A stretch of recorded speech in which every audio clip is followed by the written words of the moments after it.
Assalamualaikum warahmatullahi wabarakatuh. Alhamdulillah.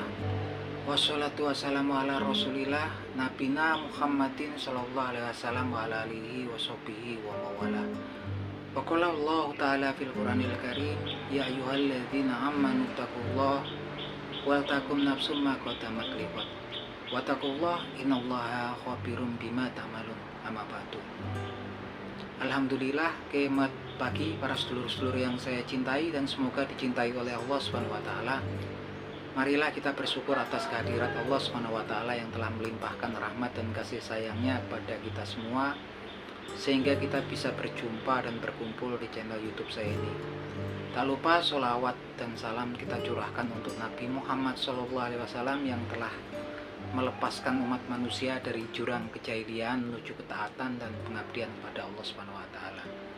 Oke para sedulur, seperti biasa di pagi hari ini kita akan ngobrol-ngobrol santai seputaran hal-hal yang bersifat religius. Jadi teman-teman, akhir-akhir ini berita yang lagi hangat diperbincangkan yaitu tentang konflik antara Iran dan Israel yang karena memang konflik antara Iran dan Israel ini sungguh sangat menarik kalau kemudian untuk kita bahas. Kenapa? Gitu kan? Karena diberitakan dalam hadis-hadisnya Nabi Muhammad SAW akan kemunculan Dajjal. Dajjal ini adalah salah satu ujian terbesar manusia dari masa penciptaan Nabi Adam sampai dengan yaumil kiamah. Gak ada fitnah yang terbesar untuk umat manusia kecuali fitnahnya Dajjal. Dan Dajjal ini diberitakanlah pemimpinnya daripada kaum Yahudi. Yang lebih aneh lagi gitu kan, saat ini Iran ini berkonflik dengan negara Israel gitu kan. Israel sendiri memang negara yang mayoritas penduduknya Yahudi. Tapi yang menjadi tanda tanya besar karena memang kemudian kalau kita didasari daripada hadis-hadisnya Nabi Muhammad SAW bahwasanya kemungkinan besar Dajjal itu akan muncul dan diikuti oleh sekelompok kaum yang memang ada di region saat ini yang negara merupakan negara Iran. Seperti contohnya dalam sebuah hadis yang diriwayatkan oleh sahabat Abu Bakar radhiyallahu anhu diberitakan bahwasanya Rasulullah SAW bersabda sebagai berikut, Bismillahirrahmanirrahim, ad-dajjalu yakhruju min ardil bimasriki yuqalu laha Khurasan yatba'uhu aqwamu ka'anna wujuhahumul majanul mutraqah. Yang artinya sebagai berikut, bahwa Dajjal itu akan muncul dari bumi sebelah timur yang namanya Khurasan, dan dia akan diikuti oleh suatu kaum yang wajahnya mirip tameng yang dilapisi kulit. Nah teman-teman, region Khurasan sendiri saat ini sudah ada ya teman-teman, dan dia membentang saat ini terbagi melingkupi beberapa wilayah dalam beberapa negara gitu kan. Salah satunya adalah kota Tus dan Nishapur di Iran yang masuk region Khurasan ini, dan ada kota Merv di Turkmenistan, ada kota Samarkand di Uzbekistan, dan juga ada kota Baloch ya di Afghanistan, dan kota Balochistan di Afghanistan, dan beberapa kota di wilayah Afghanistan. Ini jelas nih, saat ini region Khurasan itu yang terbagi saat ini di beberapa negara. Yang menarik teman-teman, diberitakan dalam hadis ini juga bahwasanya Dajjal nanti akan diikuti suatu kaum yang wajahnya mirip tameng yang dilapisi kulit gitu kan. Yang diberitakan tafsirnya kaum ini adalah orang-orang Turk ya. Suku bangsa Turk sendiri saat ini sudah menjadi wilayah mereka menjadi beberapa negara ya. Satunya adalah negara Turkmenistan ya. Kemudian ada Uzbekistan, Tajikistan, Kazakhstan, Dagestan. Ini negara-negara yang memang penduduknya adalah warga suku bangsanya Turk. Jadi wallahu a'lam bishawab gitu kan. Sepertinya kalau dari hadis ini bahwasanya nanti Dajjal ini kaum pendukungnya adalah orang-orang Turk. Saat ini negaranya terbagi dari beberapa negara ya, seperti Uzbekistan, Tajikistan, dan Turkmenistan. Ini kan mayoritas penduduknya Turk, dan mereka sebetulnya mayoritas dari mereka ini beragama Islam ya penduduknya gitu kan. Begitu juga seperti di Afghanistan, Pakistan, ataupun kemudian di Iran sendiri, walaupun alirannya mungkin agak berbeda, alirannya Syiah gitu kan. Yang jelas diberitakan bahwasanya orang-orang Turk ini merupakan salah satu nanti pendukung daripada Dajjal gitu kan. Dan dalam hadis yang lain juga nggak berasa aneh ya kalau kemudian diberitakan ternyata beberapa pengikut Dajjal ada juga orang-orang Islam gitu kan, yang memang itu disebutkan oleh Nabi Muhammad SAW dalam beberapa hadisnya. Salah satunya dalam hadis riwayat Ibnu Majah rahimahullah, diberitakan oleh sahabat Ibnu Umar radhiyallahu anhu bahwasanya Rasulullah SAW bersabda sebagai berikut. Bismillahirrahmanirrahim. An Ibnu Umar Ana Rasulullah sallallahu alaihi wasallam qala yang sa'u nas'u yaqra'unnal qur'ana la yujawiyu taraqihim kullama kharaja qarnu kuti'ah qati'u. Qala Ibnu Umar sami'tu Rasulullah sallallahu alaihi wasallam kullama kharaja qarnu kuti'ah hatta aksaro kuti'ah aksaro min isri namaroh hatta kharaja fi iradihim Dajjal, yang artinya sebagai berikut, akan muncul sekelompok orang dari umatku ini, kata Rasulullah SAW bersabda, akan muncul sekelompok orang yang mereka pandai membaca Al-Quran tapi tidak melewati batas kerongkongannya. Artinya di sini batas kerongkongannya sepertinya adalah ini kalimat perumpamaan bahwasanya bacaannya itu sekedar di bibir dan di kerongkongannya tapi tidak sampai kemudian masuk ke dalam hati. Gitu kan. Dan ketika mereka kelompok ini muncul maka mereka akan diperangi gitu kan, dimusnahkan gitu kan. Kemudian berkata lagi Ibnu Umar, sami'tu Rasulullah sallallahu alaihi wasallam qala yaqulu, saya mendengar Rasulullah sallallahu alaihi wasallam berkata gitu kan, ulama kharaja qarnu quti'a. Ketika mereka muncul gitu kan, mereka selalu dibinasakan. Aksaro min isri namaro, sampai kemudian itu berulang sampai 20 kali ketika kemunculan mereka. Hatta yakhruja fi iradihim Dajjal, sampai kemudian muncul Dajjal di tengah-tengah kelompok mereka. Nah ini ternyata kalau dari hadis ini, menilai hadis ini ya teman-teman, ternyata Dajjal itu akan muncul di tengah-tengah orang-orang yang memang kemudian diberitakan mereka pandai membaca Al-Quran, tetapi bacaan mereka sekedar di bibir dan di tenggorokan, nggak sampai kemudian melewati batas tenggorokan. Dan ini adalah orang-orang Khawarij ya teman-teman, yang memang dulu kemunculannya memang ditandai dengan munculnya orang yang namanya pasca perang Hunain yang namanya adalah Dzulkhuwaisirah.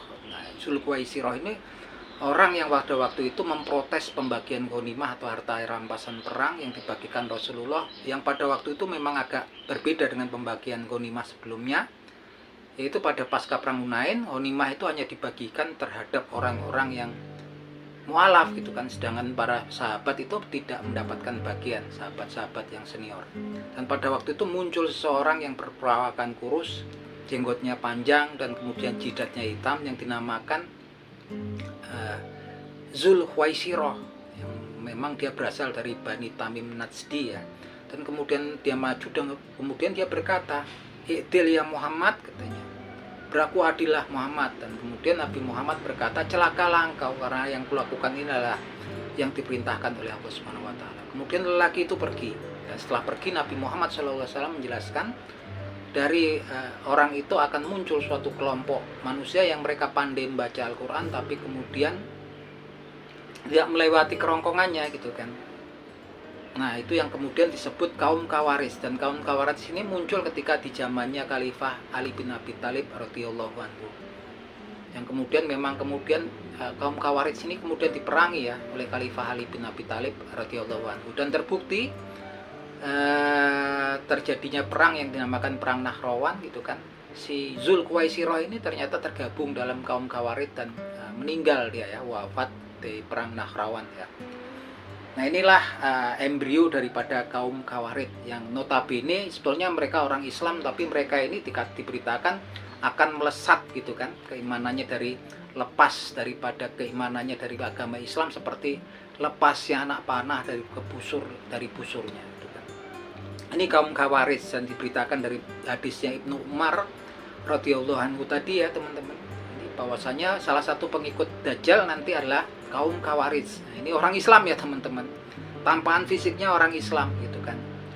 Kemudian di beberapa hadis yang lain juga diberitakan bahwasanya Dajjal akan diikuti, pasukan utamanya adalah para kaum Yahudi dari kota Isfahan atau kota Asbahan yang notabene ada di Iran itu kan. Yang hadisnya bunyinya sebagai berikut. Bismillahirrahmanirrahim. Yatba'u Dajjalu mi Yahudi Asbahan sapuna alfa alaihim toyalisa. Dajjal itu akan diikuti oleh orang-orang Yahudi dari kota Asbahan atau kota Isfahan 70.000, dan mereka menggunakan toyalisa. Dan anehnya sekarang kota Isfahan itu udah ada teman-teman. Kota Isfahan adalah tempat produksi persenjataan Iran dan merupakan reaktor nuklir Iran terbesar saat ini ya, berada di provinsi Isfahan gitu kan. Yang mana mayoritas penduduknya adalah orang-orang Yahudi. Dan yang lebih anehnya lagi, Yahudi Isfahan adalah Yahudi yang sampai saat ini juga masih melestarikan kebudayaan tradisional mereka, yaitu menggunakan toyalisa ketika mereka beribadah. Toyalisa semacam kerudungnya khusus tradisional orang Yahudi ketika mereka beribadah. Yang jelas ini posisinya kota Isfahan ini yang merupakan tempat pasukannya Dajjal nanti, pasukan intinya Dajjal gitu kan, ada 70.000 pasukan gitu kan. Ini berdekatan ya dengan kota Tus sama Nisapurnya Iran, bersampingan gitu kan, yang masuk ke region Khorasan. Dajjal keluar dari Khorasan diikuti oleh orang-orang Yahudi dari bumi Isfahan. Kota Isfahan sendiri ada di Iran ya teman-teman, saat ini sudah ada. Dan pada waktu hadis ini diberitakan oleh Nabi Muhammad SAW, lagi-lagi Iran belum ditundukkan oleh Islam. Pada waktu itu masih beragama Majusi ya, orang-orang Persia dipimpin oleh Kisra. Karena Iran baru ditaklukkan oleh Islam sekitar ketika kekhalifahan Umar bin Khattab radhiyallahu anhu, oleh panglimanya yaitu sahabat Khalid bin Walid radhiyallahu anhu. Yang jelas ini fakta-faktanya sudah muncul semua ya teman-teman. Dan jangan heran kalau kemudian para pengikutnya Dajjal ini justru orang-orang yang memang sempalan, yang memang tampakan fisiknya adalah orang-orang Islam, tapi diberitakan mereka bahwasanya orang-orang Khawarij pengikut Dajjal ini orang-orang yang melepas keimanannya ya, seperti lepasnya anak panah dari busurnya. Susah lagi untuk balik ya teman-teman. Nah, bahkan diberitakan mereka akan membunuh orang-orang Islam gitu kan, dan mereka akan membiarkan penyembah berhala gitu kan. Dan Nabi Muhammad SAW pun memberitakan kalau aku masih menemukan mereka, maka akan kutumpas gitu, kutumpas habis mereka gitu kan. Tapi memang munculnya kaum Khawarij adalah embrionya adalah Zulkhuwaisirah, yaitu pasca perang Hunain, dan munculnya ketika zamannya Khalifah Ali bin Abi Thalib radhiyallahu anhu. Pasca ketika waktu itu ada perang Siffin ya, sengketa antara Khalifah Ali bin Abi Thalib radhiyallahu anhu dengan Khalifah Muawiyah bin Abu Sufyan radhiyallahu anhu yang memang menjadi gubernur Syam. Di situ kemudian menyempalah keluar kelompok yang namanya Khawarij, yang ini memang menjadi pengikut Dajjal di akhir zaman. Jadi teman-teman jangan heran justru kalau kita lihat ini Dajjal ini kemungkinan besar pengikutnya secara fisiknya adalah orang-orang yang beragama Islam, tapi diberitakan oleh Rasulullah SAW bahwasanya orang-orang ini sebetulnya sudah lepas keimanannya, seperti lepasnya anak panah yang lepas dari busurnya. Nah, kalau sekarang kita menilai konflik yang ada ini ya, mungkin kita akan menyaksikan nanti benang merahnya itu kan.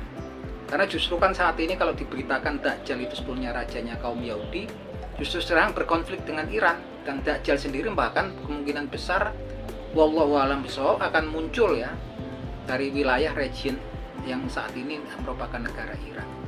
Nah, apa pendapat teman-teman mungkin yang nonton video ini bisa kasih pendapat ya.